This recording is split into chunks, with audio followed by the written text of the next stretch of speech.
Buongiorno ragazzi, prima che vi faccia vedere il mio appartamento qui a Madrid, volevo spiegarvi un attimo dove siamo e perché siamo qui, così vi faccio vedere anche la prima curiosità di Madrid. In questo momento ci troviamo a Calle Santa Maria e la prima curiosità è proprio che in ogni strada, oltre al nome della strada, c'è una raffigurazione di quel che rappresenta quel nome. Questo serviva una volta per gli analfabeti, così capivano effettivamente dove si trovassero. Il mio appartamento si trova in questa via perpendicolare che si chiama Calle de San José e quello con molta probabilità è San José. Ho scelto questa posizione perché qui siamo esattamente nel mezzo tra Puerta del Sol, che è da quella parte 10 minuti a piedi, è il punto più centrale del centro di Madrid, e Calle de Atocha, che conclude con la stazione centrale.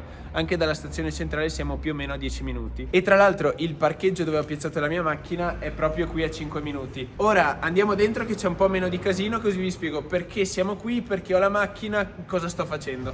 Vamos! Tra l'altro in questo momento sono le 10:41 e qui a Madrid ancora pochi negozi sono aperti. Qui si svegliano veramente tardi. Hola. Allora, il primo motivo per cui mi trovo qui a Madrid, e l'avrete già visto da altri diversi video, è che il padel ha creato quasi una dipendenza in me, e qui a Madrid c'è il club dove si allenano i migliori giocatori al mondo. Quindi quello che ho fatto è venire qui per riuscire ad allenarmi con i migliori giocatori al mondo. Infatti la macchina l'ho presa perché quel club, che è l'M3 Padel Club, è a mezz'ora di macchina da qui, dal centro di Madrid. Però comunque io volevo sempre rimanere nel centro dove succedono le cose. Il club invece è ad Alcorcón, una zona industriale dove per carità c'è il club e poco altro. Quindi ho preferito rimanere qui in centro nonostante siamo a mezz'ora di distanza in macchina. Ora apriamo che vi faccio vedere l'appartamento e continuo la spiegazione. Allora vi avviso già, l'appartamento non è grandissimo, ma perché passo gran parte delle giornate fuori casa nel club di padel. Comunque è più che abbastanza per una persona, c'è un letto e c'è anche la mia postazione,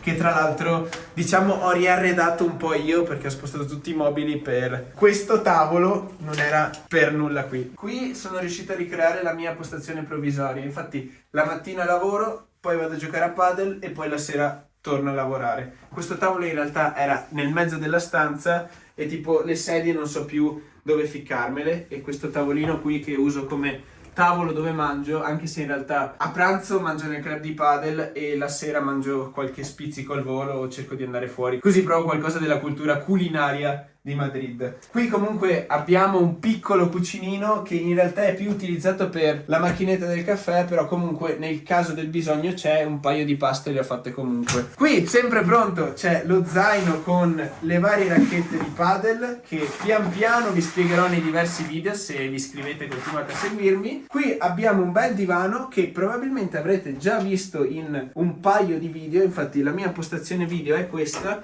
Qui metto il cavalletto, qui c'è una luce, ho un'altra luce, qui in questa borsa ci sono tutte le cose per realizzare i miei video, che tengo sempre qui o nell'altra sedia. Per nulla male, l'avete già visto in alcuni video, poi ditemi voi cosa ne pensate, però secondo me è più che adeguato, nonostante la piccolezza di questo appartamento. Abbiamo anche un terrazzino dove lascio fuori le scarpe da padel, che sono delle scarpe particolari, magari ve le spiegherò perché puzzano dopo 7 ore, e ci affacciamo in Calle San José. Abbiamo anche un discreto panorama di una strada interna di Madrid, e fortunatamente interna, quindi non c'è neanche pressoché zero casino, cioè passano un po' di macchine però non c'è quasi nessuna. Come vi dicevo, non è chissà cosa grande, però ci si adegua. Ho una postazione dove posso rispondere alle mie mail, fare le mie cose, una postazione video, e poi sono riuscito dopo mesi, infatti un altro dei motivi per cui sono qui è che finalmente sto in un luogo per più di 2 settimane, infatti la valigia è lì e finalmente sono riuscito a tirare fuori le mie cose in questa sorta di armadio. Qui c'è il letto, lì ci sono le mie cose finalmente fuori dalla valigia, questo per me basta avanza. Se continuiamo abbiamo un bagnetto più che adeguato, non è niente di iper lussuoso, però diciamo non ho bisogno di pressoché null'altro, tanto mi adeguo abbastanza,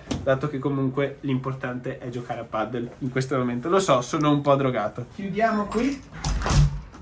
Quanto costa questo appartamento? In realtà sto spendendo veramente tanto per gli standard di Madrid. Madrid è costosa, però io sto spendendo di più perché ho prenotato da un sito dove fanno short term rent, e quindi per non avere sbatti, per non stare lì a parlare con il proprietario di casa eccetera, ho pagato 1600 euro per un mese, entro, esco, faccio quel cavolo che voglio, quando esco loro puliscono ed è a posto. Però, dato che pianifico di tornare qui e di passare un po' più di tempo, se doveste cercare un appartamento a Madrid, quello che vi consiglio di fare è andare su Idealista, mi pare sia il sito principale, e da lì andate a fare una ricerca dei vari listing che ci sono e riuscite per questo stesso appartamento a spendere tranquillamente 1000, 1100, 1200, e considerate, come vi dicevo prima, che siamo in centrissimo a Madrid, cioè siamo a 10 minuti a piedi da Puerta del Sol, quindi a meno di 1 chilometro, e a 10 minuti a piedi dalla stazione centrale. Quasi tutto è raggiungibile in un istante. Detto questo, fatemi sapere che video volete che arrivino da qui da Madrid.